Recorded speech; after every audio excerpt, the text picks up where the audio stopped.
भारत के कानूनों में ना एक बहुत बड़ा बदलाव आ रहा है। एक ऐसा बदलाव जो छोटी छोटी गलतियों के लिए जेल जाने के डर को खत्म कर सकता है।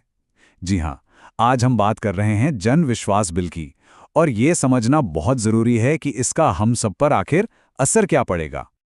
अच्छा चलिए, एक सवाल से शुरू करते हैं। सोचिए, क्या एक छोटी सी अनजाने में हुई गलती के लिए सीधे जेल जाना सही है? क्या सजा हमेशा गलती के बराबर होनी चाहिए? यही वो बुनियादी सवाल है जिसके जवाब में ये जन विश्वास बिल लाया गया है। तो सवाल ये उठता है कि आखिर ये जन विश्वास बिल है क्या? चलिए इसको ना एकदम आसान भाषा में समझते हैं। देखिए, सीधे सीधे कहें तो ये एक ऐसा रिफॉर्म है जो कई छोटे मोटे जो नॉन सीरियस ऑफेंसेस हैं उनके लिए जेल की सज़ा को ख़त्म करता है।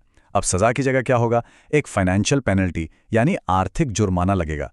इसका जो मूल आइडिया है ना, वो दंड देने के बजाय सुधार पर जोर देना है। लेकिन इस बदलाव के पीछे का असली मकसद क्या है? देखिए, लक्ष्य सिर्फ कानून बदलना नहीं है, बल्कि आम नागरिकों के लिए ईज ऑफ लिविंग और जो कॉर्पोरेटी हैं उनके लिए ईज ऑफ डूइंग बिजनेस को बढ़ावा देना है। और हाँ, ये हमारी न्याय व्यवस्था को और ज्यादा प्रैक्टिकल बनाने की भी एक कोशिश है। ये सब सुनने में तो काफी अच्छा लगता है ना? लेकिन सवाल तो ये है कि इतने बड़े बदलाव की आखिर जरूरत पड़ी ही क्यों?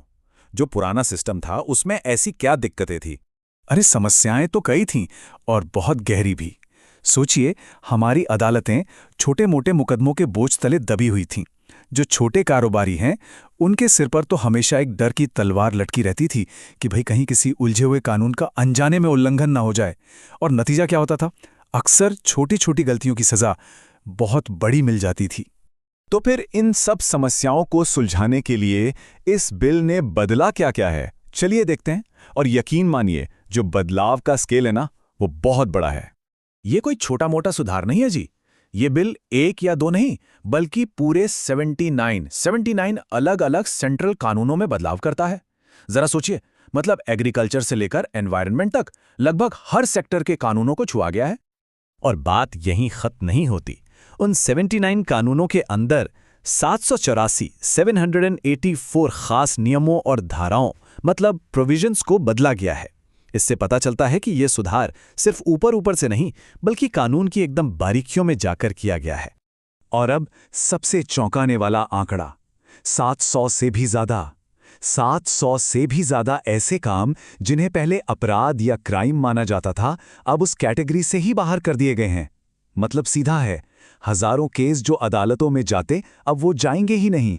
ये जुडिशियल सिस्टम पर दबाव कम करने का एक बहुत ही बड़ा कदम है। तो जो सबसे अहम बात निकल कर आती है वो ये है, जहां पहले जेल की सजा का डर था, वहां अब एक आर्थिक जुर्माना है। ये भरोसे पर आधारित एक गवर्नेंस की तरफ एक बहुत बड़ा कदम माना जा रहा है। चलिए इसको कुछ रोजमर्रा के उदाहरणों से समझते हैं तो और क्लियर होगा। मान लीजिए किसी का ड्राइविंग लाइसेंस एक्सपायर हो गया, तो अब 30 दिन की मोहलत मिलेगी। या फिर अगर कोई नेशनल हाईवे पर जाम लगाता है तो अब जेल की सजा की जगह सिर्फ जुर्माना लगेगा। ठीक इसी तरह दवाइयों और कॉस्मेटिक्स के बिजनेस में अगर कोई मामूली नियम टूटता है तो अब कारोबारियों को जेल नहीं जाना पड़ेगा।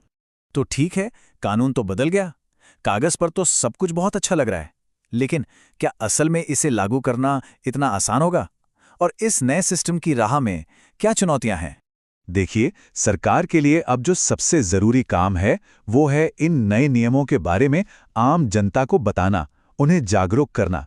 क्योंकि जब लोगों को अपने अधिकारों और इन बदले हुए नियमों की सही जानकारी होगी, तभी तो वो इसका पूरा फायदा उठा पाएंगे और किसी भी तरह के एक्सप्लॉयटेशन से बच सकेंगे।